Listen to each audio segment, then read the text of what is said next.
Why people with ADHD don't need fixing, how to manage rejection-sensitive dysphoria, and tips to navigate burnout. These are just three of the points I discussed with today's guest, Marni, who is a singer-songwriter. She's recently toured with the Sugar Babes, and she's just released her song ADHD.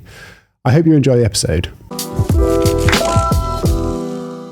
If you find ADHD Chatter useful, please follow the show on whatever app you listen to it on, or if you're watching on YouTube, please click the subscribe button. Seeing the numbers go up really helps me avoid burnout. It keeps my motivation going so I can keep making content for you all. Thank you so much and enjoy the episode. Ara, thanks so much for joining us. My pleasure. Thank you for having me. I'm so excited to be the first guest. The first in the new studio. What do you think of it? Honestly, I'm obsessed. It looks amazing, but I'm slightly worried because these seats are extremely comfortable that if I do recline, I am going to fall asleep. They're super comfy, aren't they? When they turned up, I was like my guests are going to fall asleep in the middle of the episode. Literally, be careful with that.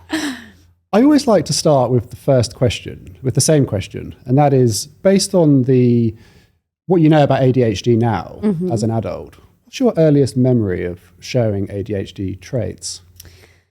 So my earliest memory, as far as I can remember, I was chaotic and disruptive, loud. I was basically a pain in the backside, for lack of a better term.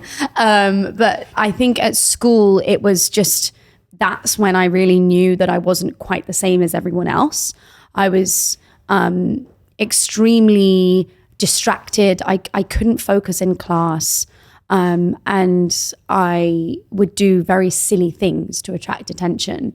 But now I realize as I've grown older that it wasn't necessarily the right attention that I was trying to get. I think it was more because I was falling behind in school, because I couldn't do all my studying and reading and homework the same way everyone else could. I think the teachers just didn't pay any notice to me because they just thought I was stupid, dumb, lazy.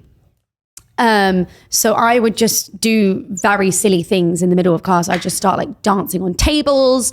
I would be disruptive. I would just cause havoc. And I was honestly, I was a nightmare child. I'm sorry, mum and dad, that you had to put up with me. But I think it was that chaos surrounding me at school and my mum having to be called in every day because I was sent to the head teacher for some naughty behavior. But it's quite sad because the older I get, I realize it was more like just crying for some sort of help almost. Like, can someone notice me and can someone understand that I'm not just an idiot? Sorry, are we allowed to swear? Yeah, go ahead. Yeah. It's just, I was so misunderstood at school and I was so not able to learn in the same way as everyone else that because I was almost neglected by the teachers in the sense they just sort of discarded me as she's the naughty rebel child who just doesn't want to pay attention and doesn't want to learn. I would just do anything and anything to get that focus from other people, but in the wrong ways. Does that even make sense? I feel like I'm waffling. No. Hashtag ADHD.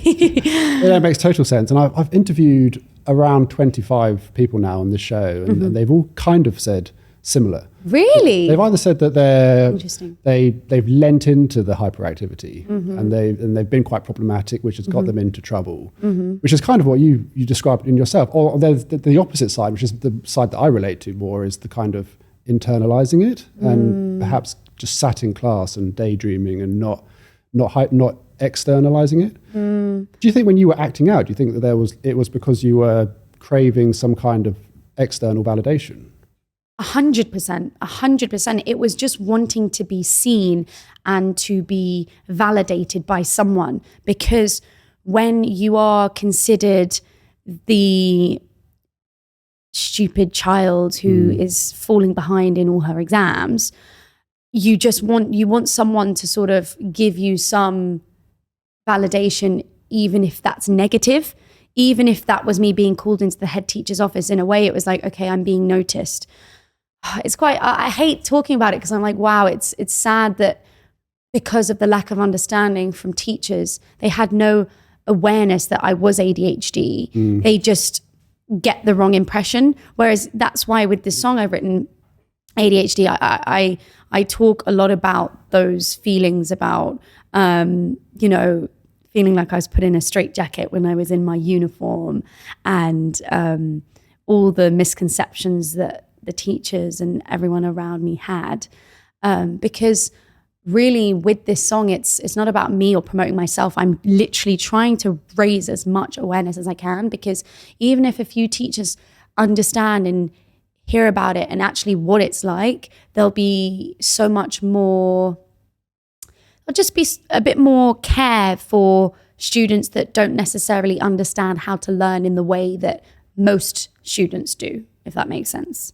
Yeah, no, it does make total sense. And you see it a lot. You see schools and parents who perhaps aren't aware, they'll see this behavior in their children, and they'll try and constrain it, and they'll try and make that child think that they're being naughty. When in fact, I think often you should try and allow them to lean into it. And when that happens, there can be some real magic that happens. 100% agree.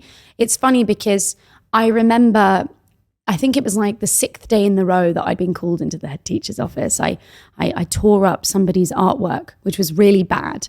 Okay. But again, like, she was such a lovely girl as well. I wanted to do something to just get attention. And it's really bad now I think about it. I'm like, why would I tear up somebody's artwork?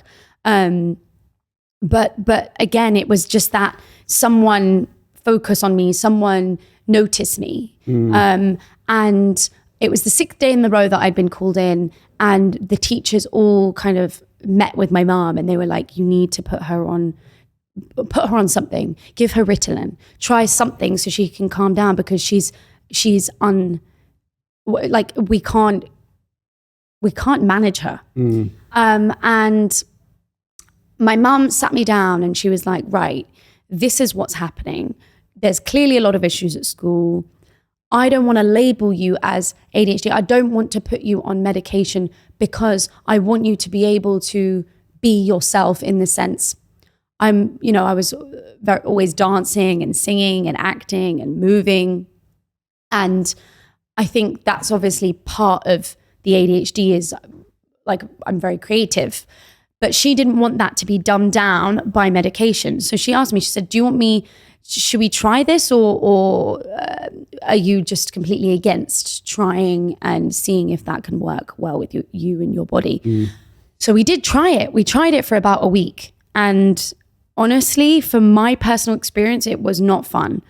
And even for like my parents and everyone around me, like my close family, they were like, you just weren't yourself. You were like you, but a muted version with your kind of loss of sparkle, if that makes sense. The things that make us unique and different. And my mum met with the teachers again, and she was like, listen, we've tried her, it's not working.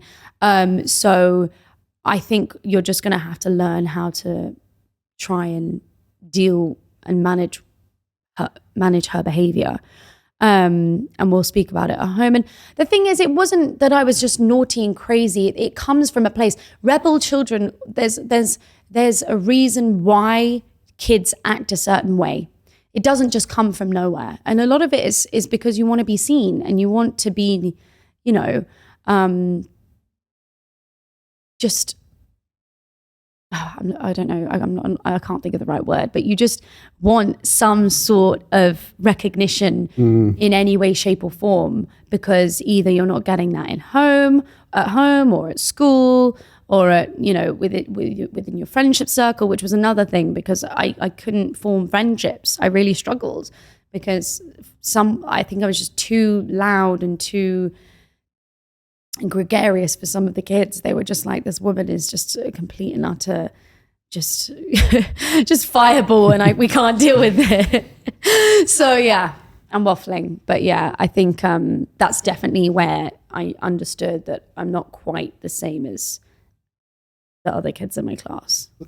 Going back to the ADHD, kids can be labelled as rebels sometimes. I think that kind of leans into the theory that perhaps from an evolutionary point of view, like people with ADHD, people with that different type of brain functioning, if you went back in time to when human beings lived in tribes and we didn't have this modern way of living, like the ADHD people would be the ones who were out hunting and chopping the wood and staying up all night, stoking the fire and being the protectors and the hunter-gatherers of the group.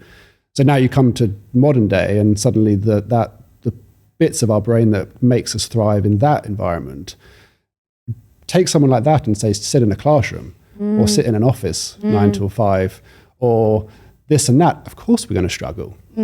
So we get labeled as rebellious or naughty if we don't conform to how society expects us to conform.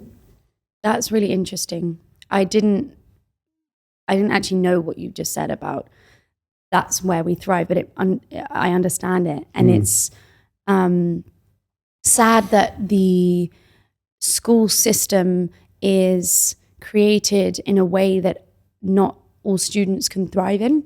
And I hope that even if there was one teacher or one support teacher or somebody that could literally just explain things to you in a slightly different way at a slightly slower pace. It's not necessarily that we are lazy or stupid or dumb. It's we can't learn, well, I personally couldn't learn in the way that my peers were learning at. You know, the kind of sitting down, studying, QMon, you know, homework. But I was very willing to, later in life, when my mum took me out of that academic school and put me in a theatre school, I was very willing to throw myself into all the creative subjects that I loved. And that's where I realized it wasn't me per se that was the issue, because I wasn't just not willing to work, if that makes sense. I was just not wanting to do it in that way and those subjects. But when I went to theatre school, I was doing my singing and my dancing and my acting and my art, painting, drawing, all things creative. And suddenly I just felt so much more at home, and, you know, I didn't feel like I was sticking out like a sore thumb at you know, all the time. And that's where I began to really come into my own. And I understood that actually I'm going to be okay because I can do something and make a career out of doing something I love. And just because I'm failing at maths and the QMon tests are all minus 100. Yeah, I mean, it's clear to see when you take someone with ADHD and they discover that thing that sets their brain alive. But you see a lot of people with ADHD go into performing arts, go into theatre or fast-paced jobs like the emergency services, because that gives them that stimulation and that constant change-up of environment that they need. If you put us in an office, then sometimes we struggle, or sometimes we might need medication to slow our brain down to enable us to cope in that situation. So it's no surprise that you've seen success, and I see it a lot. And I've interviewed a few people who have had great West End careers, or you know, like yourself, a successful musician. So leaning into the traits that ADHD gives you, the creativity, the do you think that has aided you as a singer-songwriter? Oh, 100%. I think, honestly, I would go as far as saying, if my mum had continued to medicate me, I wouldn't have been able to express myself and channel all this boundless energy I had into my work and my songwriting and my performing and my singing.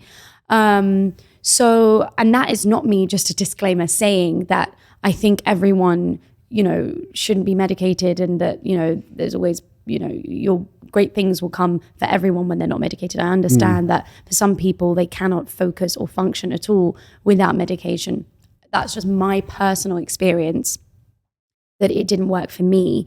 And that actually, okay, yes, there's up and down days. It's not always great. And I go through extreme turbulent emotions all the time, especially with my career. But in a weird way, I kind of love it because it stimulates me, and it's something that constantly keeps me, what's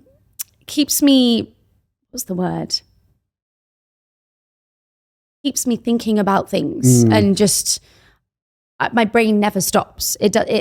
My job allows me to always be on the go, and that's what I need. And And I think for a lot of ADHD people, like when we're able to hyper focus on something that we love and that we're good at, good things can come. So, and like yourself, you know, you've been able to channel your, what's the word?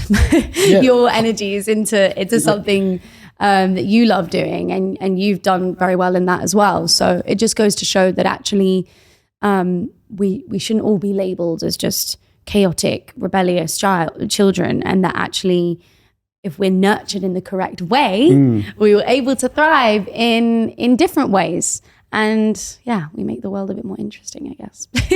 Absolutely. The hyperfocus is so interesting. You know, I 100% think that it's played such a big part in my professional life. And you've mentioned it as well. And other people that I've spoken to have always attributed that hyperfocus, that ability to just hone in on one thing.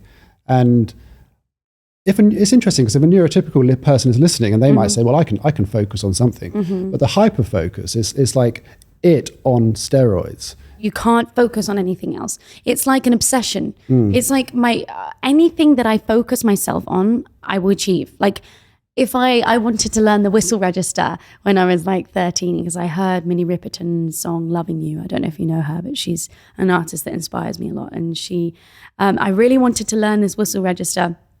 And I was practicing like day in and day out. I would wake up before school. I would come back from school, from the Brit school, and it would literally, I'd get back so late and I would be in my little garden studio shed. I mean, it's a shed and that I glorify as a studio, but it's a garden shed with a few musical instruments in it.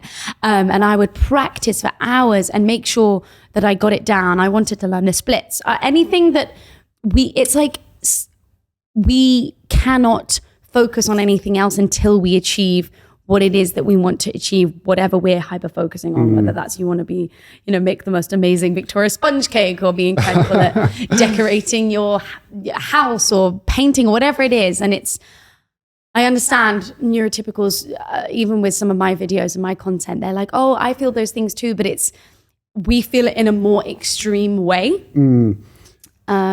So yeah, I saw someone describe it perfectly. They said a neurotypical person going in and out of focus would be like a little wave, whereas for an ADHD person, it's like it's more like a spike. Yes. So the focus is more intense, but then perhaps the other side of it, and that's going to be my next question, is like, what's the cost of this hyper focus?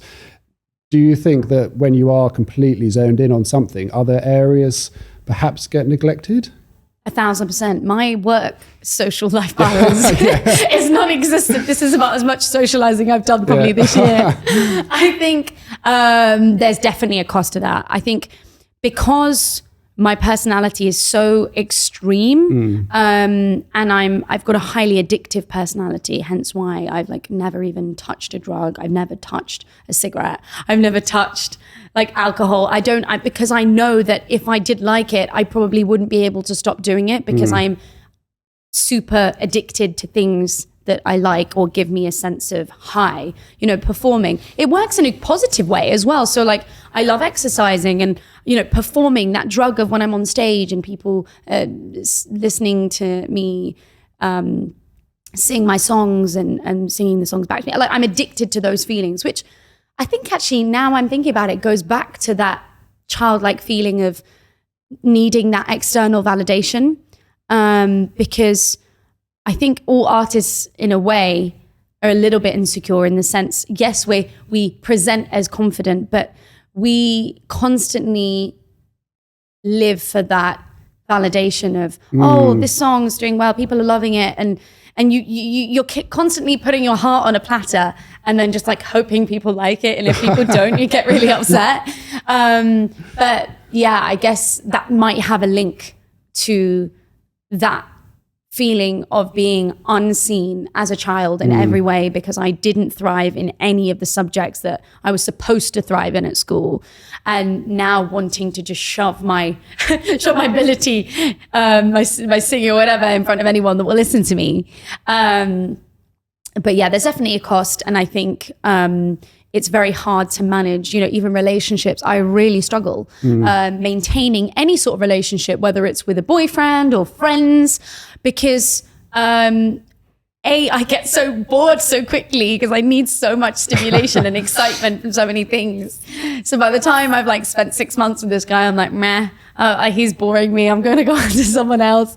Or like, even with friendships, it's like hard to keep constantly investing into one thing consistently. And I think that's in a lot of areas as well. Like I will pick up like really like things that I love and then drop it like after a week because I'm like, yeah, I don't like that anymore. Like I'll pick up the violin and be like, yay, I'm going to be a professional, and then by the end of the week I'm like, the famous boom and bust cycle. Yes, just go all in, a million miles an hour. A million miles. I'll literally move in with a guy after a day, and then like after the week's ended, I'm like, we're not going to be seeing each other again. Oh, that was a bit too close for home, that one.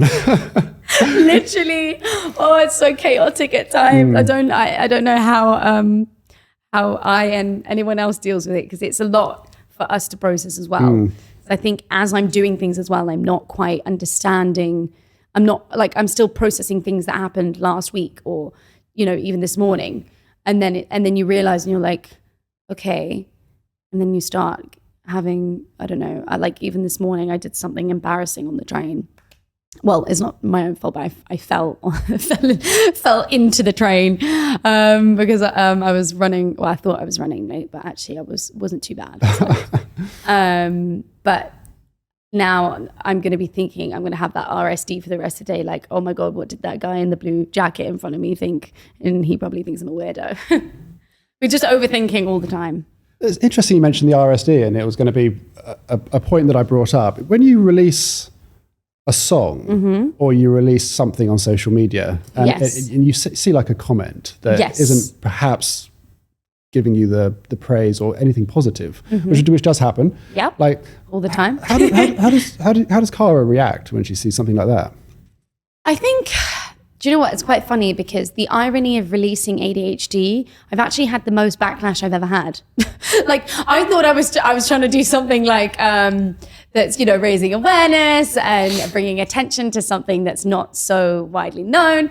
And then it's actually, ironically, the ADHD community that have probably had the most polarizing views of the song, which obviously upsets me because that's not the intention. But I think going back to the medication that we touched on earlier, there's a line in the song that says, so the first line of the chorus is, I don't need fixing, I don't need your help, no medication, mama says I'm well. And I think that got posted on a lot of platforms, and one particular platform, there was just literally thousands of comments being like, how dare she be anti-medication, and medication saved my life, and that's a tool, that wasn't at all the intention to med shame people. But I think that's the thing with music, is it can be taken in different ways than you intend for people to absorb your music, right? And that's completely out of your control. Like I can't control how someone is going to take a lyric that I didn't intend for it to be meant like that, but I can't say, well, you need to understand it as that. So it is upsetting in the sense, I can't put a T and C terms and conditions after every line, just so everyone, like, disclaimer, this is not what I mean, it's my own personal experience. But it's hard because I think, especially me being hypersensitive about, I get very sensitive about everything. Like if a guy doesn't text me back after 5 minutes, I'm like, well, that's a rejection. How rude. How dare you? The audacity. Or, if someone doesn't take my piece of like my soul that I put into music, the way that I mean for it to be accepted, that upsets me. But I think the more you receive of that criticism, the more sort of thick-skinned you get about it. So because I've been in the industry for a minute, working on my music and performing, I think that you have to create some sort of wall around you, this almost like suit of armor that just kind of rejects the negative stuff and doesn't try and get past that armor where it really affects you, and then you start, because at first I would get really upset. I remember when I did my first live TV performance on Sunday Brunch, and I was like going viral on Twitter for like, you know, what's the outfit she's wearing? She looks like she's about to go skiing, and you know, like there's just so many comments, and you just think, actually, these people don't know me, and what, like, as long as the people that know me and my immediate circle understand who I am and what my intentions are and my morals and values are, then really and truly you can't let every single thing affect you. I love how you asked me like a quick question and you're probably expecting a quick answer and then go on for hours. I am Greek as well, so that doesn't help. I think, going back to the medication issue, I suppose, just to address that, I've never taken ADHD medication. Okay. But I think that I manage my ADHD in other ways. I exercise a lot. I do breathing exercises. I do a journal. I plan my day the night before. Little things like that, which I think have really, really helped me. But I never taken ADHD medication, but I know a lot of people who have, and it's been super beneficial to them. I think the interesting thing about, I think why I can get away with not taking ADHD medication is that I'm quite, I suppose, privileged in the sense that I can get up when I want. I can take as many breaks as I want. I can pretty much do my day how I want to do it. So when things get a bit tough, I can just have a time out. I think if I think about someone maybe in an office who has to go and sit at a desk 9 to 5, then I can see why they might need it. So I guess the point I'm trying to make is I can see like how polarizing it might be. I also agree with you. I don't think that that should be the first thing we say. If a child has ADHD, we should instantly like give them Ritalin. So I think we should like firstly encourage simple things like exercising and breathing techniques and just taking time out and actually recognizing that maybe it's the environment that the child is in and not them, and we don't need to just give them a pill. But it's so nuanced, and I think, you know, it is a case by case basis. It has to be looked upon, but I can totally see how it could, rattle the community. And I see the comments on your stuff, and I can see it from both sides. Yeah, I think I definitely agree with you.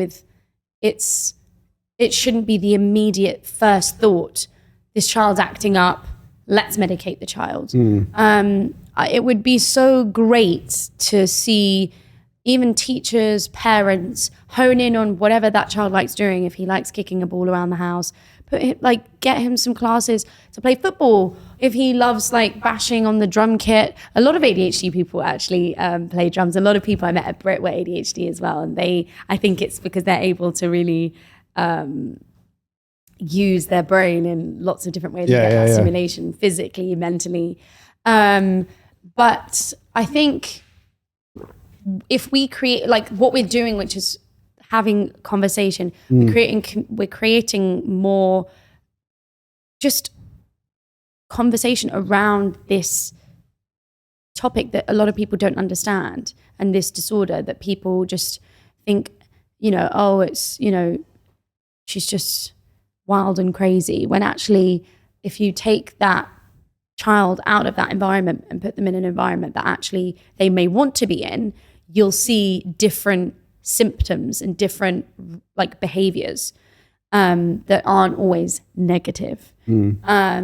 So it's interesting what you said as well about you really enjoy the fact that you don't need to be at a certain place at a certain time, managed by somebody else, in the sense of like, you're going to be here at X, Y, and Z of the day.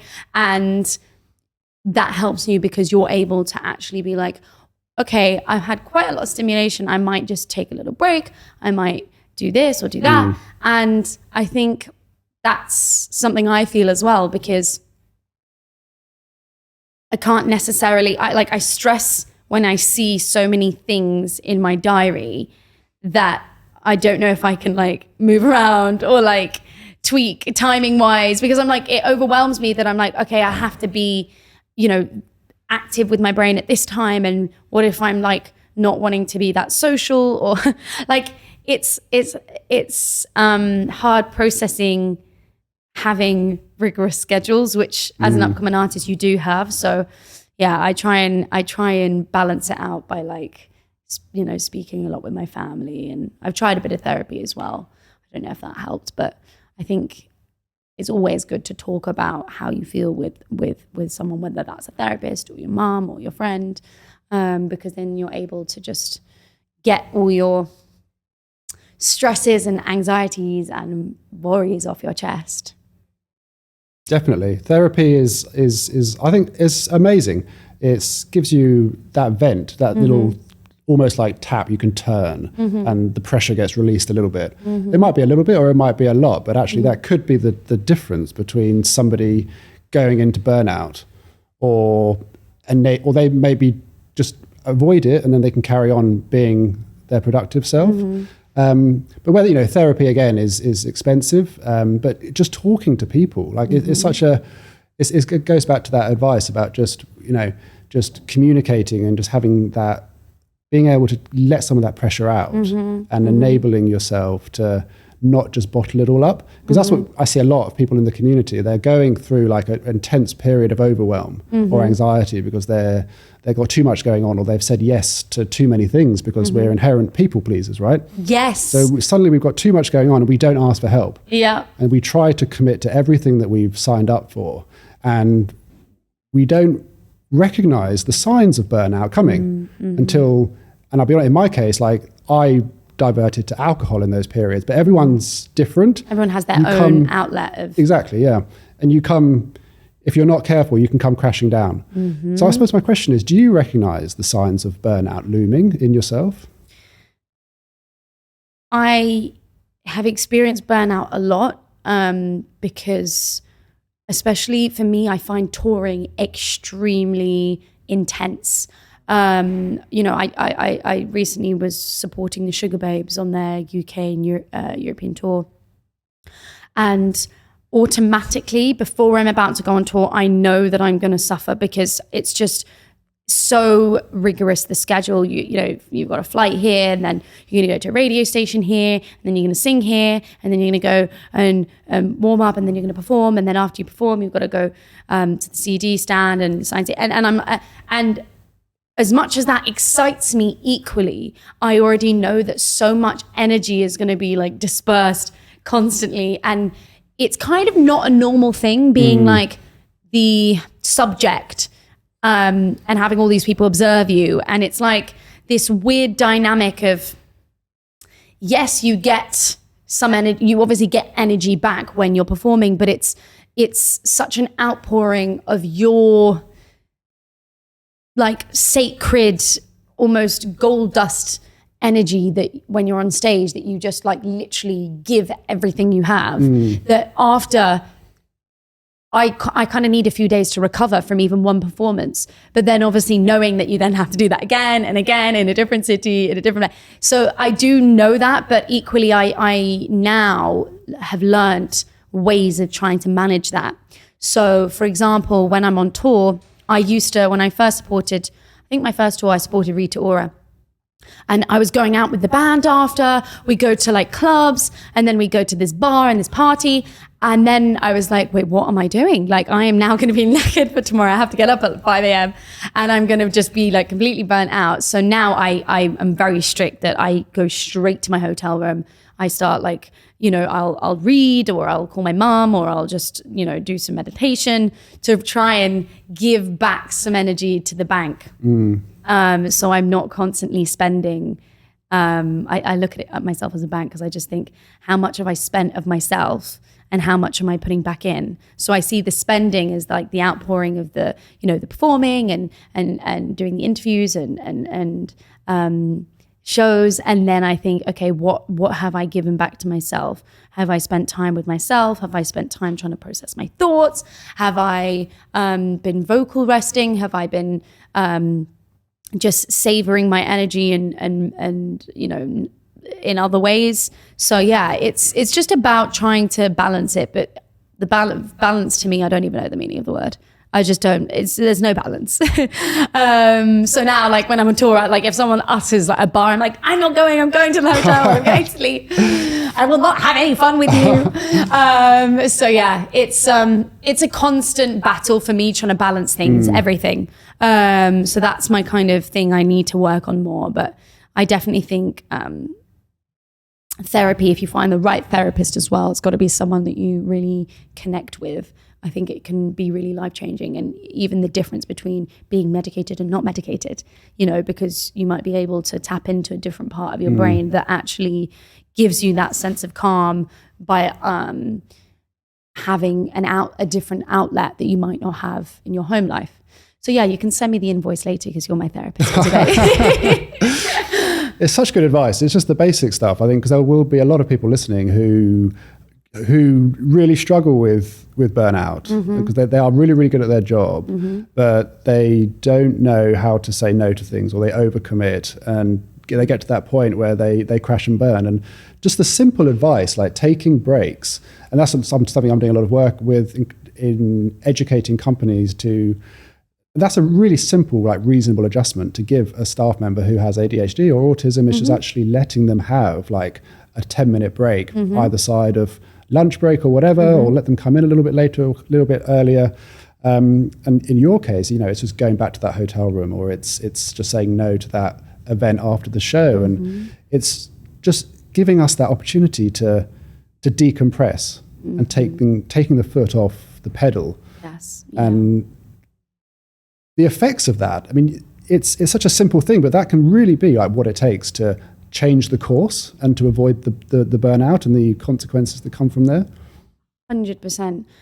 Like I keep using the tour as the example, but for me, that's the best way I can explain it is now when I did the Sugar Babes tour, I was able to manage the tour so much better, and I was able to enjoy it more because I wasn't going there like half dead because I'd expended so much more energy, like speaking to random people in a bar that I'll probably never see again.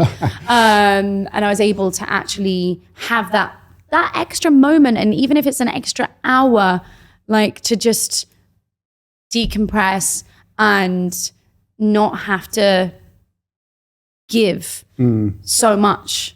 It makes the massive difference, 100%. And if we can learn, I honestly think if we can just learn how to manage our energy slightly better, we will excel so much more and faster in whatever we're doing, whether that's your work life, relationship, friends, because that energy is magical, and not everyone has that energy to be able to give, if that makes sense. Yeah, it does. I think it's another way of putting it is just like putting boundaries in place with your time and your energy, and learning to say no to things and not to overcommit, and in all situations. Because I think as we alluded to earlier, like we are massive people pleasers.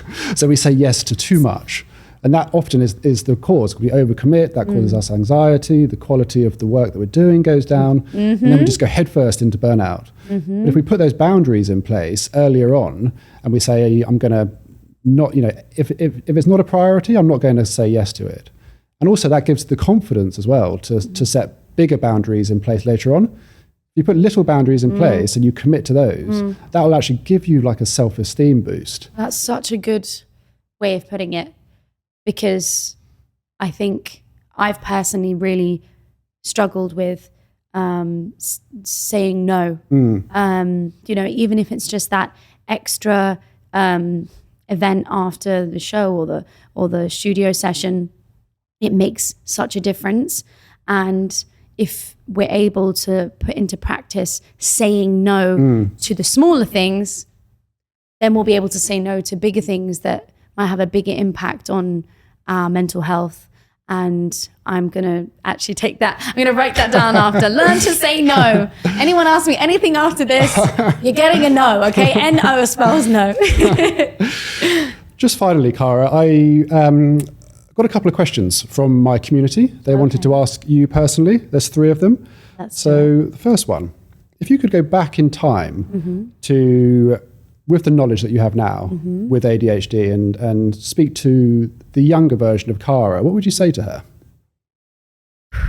Chill the fuck No, apart from that, because I was extremely just out of control in all aspects, I would tell her everything's going to be okay. You don't need to stress about the future, your current situation.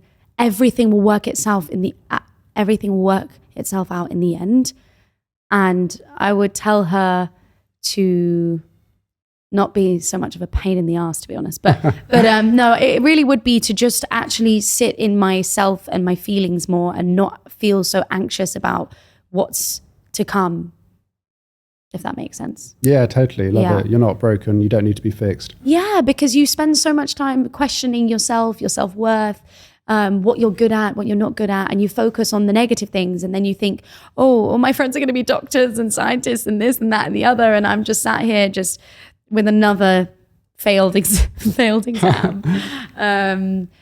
But, you know, I wouldn't change much because, to be honest with you, that I thank a lot of those experiences as to why I had this little fire inside of me, that the more I felt of this rejection and neglect from the teachers, just thinking I was just never going to be somebody, never make it success of myself, it kind of lit this fire inside of me, and it made me think, do you know what? I'm going to prove every single one of you guys wrong, and I'm going to find what I love, and I'm going to let that shit kill me, and I'm going to just really hone in on it. And so in a way, I am grateful for that. But yeah, that was meant to be a short answer. But again, no, I love it. No, over-explaining, giving you way more information than you need.